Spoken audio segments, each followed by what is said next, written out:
이제 예수님의 공생의 시작입니다. 세례 받으시고 40일 금식하셨을 때 사탄이 이제 시험이 있어요. 지금 이제 예수님은 그 전에 이제 사생에 30여 년에 그 전에 일반적인 생활이 끝나고 이제 공생에 정말 구세주로서 하나님의 아들로서 이제 세상을 구원하는 일에 이제 나서는 겁니다. 하나님, 예수님이 정말 하나님의 아들이고 능력이 있다면 그 큰 일을 그냥 쉽게 단숨에 해칠 수도 있잖아요. 지금 사탄이 예수님을 시험하시는 게 바로 그겁니다. 그렇게 고생할 게 뭐 있냐? 왜 네가 고난을 받고 십자가에 죽어야 되냐? 너 능력이 있는데, 하나님의 아들인데. 그럼 얼마든지 쉬운 방법.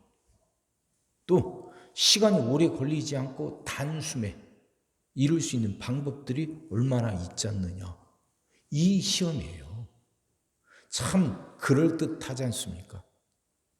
우리가 살아가는 세상에서도 이 사탄의 시험이 예수님에게만 있는 게 아니라 우리에게도 있어요. 우리도 하나님의 일, 그럴듯한 일, 의미 있는 일 할 때 좀 더 쉬운 방법, 좀 더 빠른 거, 이걸 찾게 되잖아요. 사탄은 언제나 그걸 노려요. 제대로 된 거 말고, 그래서 좀 시간도 오래 걸리고 힘들기도 한 거, 이거 말고 좀 더 쉽고 빠르고 편할 수 있는 거. 그래요. 쉽고 빠르고 편한 것이 다 잘못된 건 아니겠죠. 근데 그게 편법일 때가 참 많단 말이에요. 교묘해요. 이게 잘 표가 나지도 않고 구분하기도 쉽지가 않아요. 근데 참 교묘하게 하나님 뜻과는 다르게, 그러면서도 하나님 뜻처럼 그렇게 보일 수 있도록 참 그럴듯하게 포장된 잘못된 길들이 참 많이 있습니다. 이게 우리를 시험해요. 예수님도 그래 이제 줄이고 배고프셨으니까 돌을 떡으로 바꾸라는 거죠. 근데 이게 이제 한 번에 그렇게 하면 경제 문제가 해결이 되기도 하겠죠. 근데 좀 더 깊이 생각해 보면요, 하나님이 일하시는 것은요 굉장히 개인적이에요. 그러니까 한 사람 한 사람이 이게 내면적이고 이 속 사람이 올바르게 바로 서야 되거든요. 근데 지금 사탄이 이 돌을 떡으로 바꾸라는 시험이 바로 그거예요. 그러니까 하나님과의 관계를 이용해서 네 배고픈 걸 채워봐라, 이 의미예요. 경제적인 어려움을 당하고 있는 사람들에게 단 한 번에 돌을 떡으로 바꾸면서 이 한 번의 사건으로 경제적인 문제를 다 해결해라, 뭐 이렇게 해석도 할 수 있지만 또 다르게 보면 예수님이 정말 하나님의 아들이니까 하나님과 친근한 관계잖아요. 근데 지금 예수님은 배가 고프다. 그러니까 그 하나님의 관계를 이용해서 네 욕구를 채워보라는 거죠. 그러지 않습니까? 이거 큰 시험이에요. 그러니까 우리는 우리 욕구를 채우려고 하나님을 믿는 게 아니잖아요. 하나님께 영광 돌리기 위해서 하나님 믿는 거예요. 이건 굉장히 큰 의미입니다. 큰 차이예요. 하나님이 우리를 만드셨어요. 그래서 우리는 하나님부터 선택받았고 하나님의 자녀가 됐죠. 그래서 하나님의 은혜로 구원을 받았어요. 그런 우리들에게 분명한 목적, 그리고 유일한 목적은 하나님을 높이는 거예요. 하나님께 영광. 이게 유일한 목적이어야 돼요. 이게 본질적인 목적이어야 돼요. 그 목적을 따라가다 보니까 우리의 필요한 것들을 하나님이 채워주시는 것이지. 내 필요한 걸 채우고 내 욕구를 채우기 위해서 하나님 믿는 게 아니에요. 이거 잘 알아야 돼요. 그러니까 예수님이 그걸 거절하신 거죠. 사람이 떡으로만 살 것이 아니라 하나님 말씀으로 사는 거예요. 내 욕구를 채우기 위해서 하나님을 이용하겠다는 게 아니에요.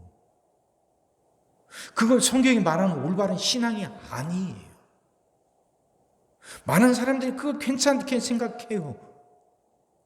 그거 당연한 거 아니냐. 그렇게 여기는데 아니에요. 성경이 가르치는 것.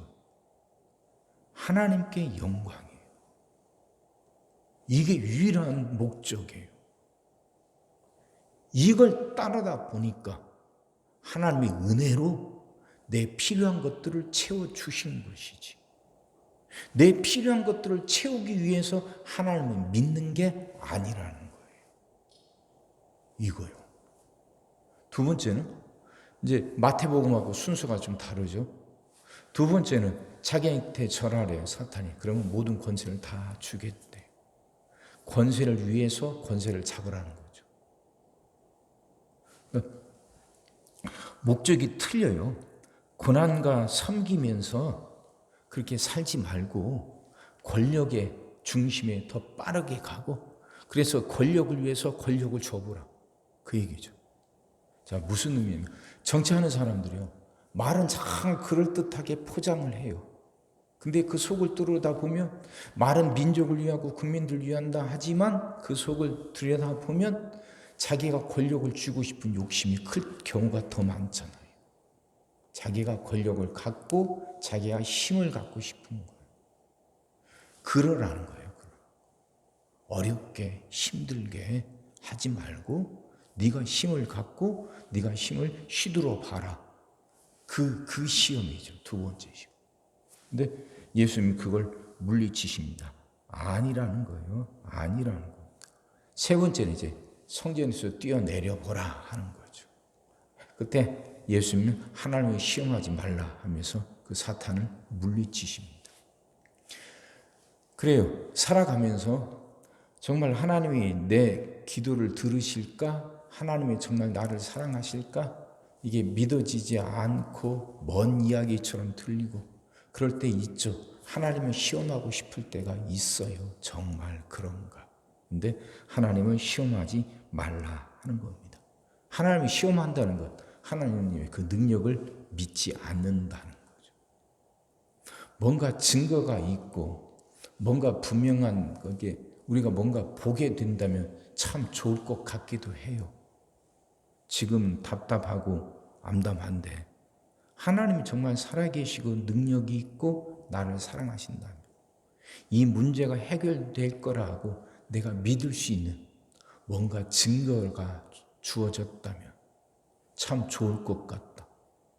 그래 하나님 뭔가 보여달라고 할 때도 있죠. 근데 그러지 말라는 거죠.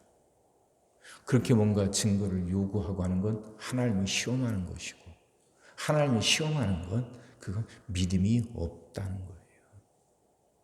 그게 아니라 하나님이 우리를 사랑하시고 한다는 것이 그 능력이 있다는 것이 매번 뭘로 나타나야 되는 건 아니에요. 이게 꼭 예수님의 그 손의 못자국을 만져봐야만 되는 건 아니죠. 꼭 봐야만 믿을 수 있는 것 아니죠. 말씀을 믿는 거잖아요. 그렇게 믿고 살아라 하는 거예요. 예수님이 받으신 시험은 예수님으로만 끝나지 않아요. 이 시험은 우리에게도 오고 이 시험이 계속 반복되기도 해요.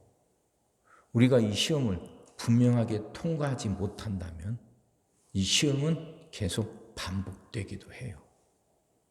그래서 하나님이 믿는 목적이 흔들릴 때도 있습니다. 하나님께 영광이 아니라 자기 욕구가 우선될 때도 있죠. 자기가 뭔가 성취하고 뭔가 원할 때 그것이 정말 그 자기 욕심을 채우려고 하는 거예요. 그리고 또 그 하나님 뜻을 따르는 길이 좀 힘들고 어렵고 이거 말고 쉽고 빠른 길. 그러니까 그 사탄에게 절 한번 함으로 해서 모든 권세를 다 가지려고 한 것처럼 그렇게 가지라고 유혹한 것처럼 어렵고 힘든 길 말고 뭔가 편하고 빠른 길 자꾸 찾으려고 하죠.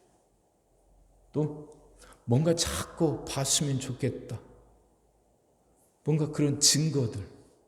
정말 하나님이 나와 함께 하신다는 것. 내가 볼 수만 있다면 좋겠다는 생각들이 우리를 계속 흔들어 대잖아요. 예수님은 그 물리치셨습니다. 그런 게 아니라 사람은 오직 하나님의 말씀으로 사는 것이고 하나님을 시험하지 말라고 그렇게 물리치시면서 예수님은 단번에 그 시험을 통과하십니다. 우리도 그렇게 예수님처럼 그 믿음 갖고 살아갑시다. 흔들리지 않도록 하나님 우리를 붙들어 달라고. 정말 예수님처럼 시험을 통과하고 그 길을 뚜벅뚜벅 걸어간 것처럼 믿음 없는 우리를 긍휼히 여기셔서 우리에게도 믿음 달라고. 그렇게 그 믿음으로 시험을 통과하고 승리하면서 살아가는 여러분과 제가 되기를 주의 이름으로 축원합니다. 기도하겠습니다. 사랑의 주님, 말씀이 이해가 되게 하시고 깨달아지게 하시고 은혜가 되게 하여 주옵소서. 예수님은 단번에 이 시험을 통과하셨지만 우리는 이 시험이 반복되기도 합니다. 그만큼 우리가 분명히 깨닫지 못했고 그만큼 우리에게 믿음이 없기 때문입니다.